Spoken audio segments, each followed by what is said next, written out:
A couple of minutes out of Wellington, Red Rocks offers some of the most amazing scenery that you'll find in the lower North Island. If soft sand, rock climbs and amazing views are your thing, Red Rocks is definitely worth checking out.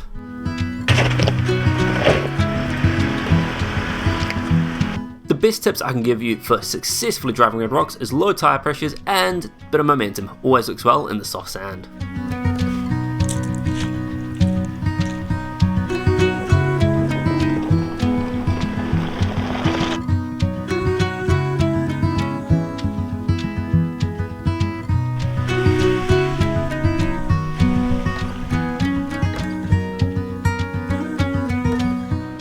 Big River on the west coast of the South Island is an absolute gem of a place. It's an old gold mining town with an enormous amount of history and a pretty fun little track to get up there. Spend the day cruising through an incredible west coast forest before arriving at the old township.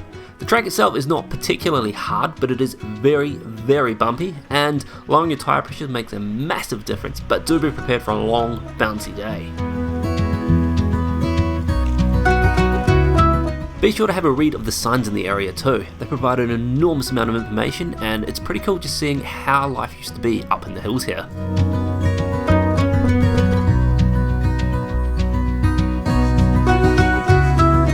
One place to add to your summer bucket list is Nevis Valley in the South Island.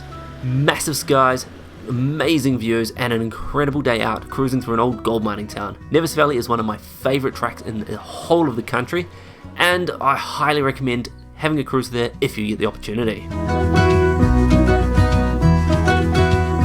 As long as there hasn't been too much rain, it is a pretty easy drive and easily doable in a day. I'd highly recommend starting at the Garston side and heading north.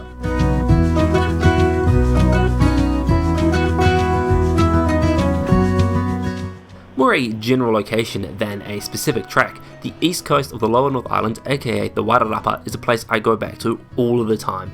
Between its long backcountry gravel roads, farm tracks and amazing beaches, there's something for everybody. It's one of those areas where you follow signs that sound interesting and some of the things you discover are pretty amazing.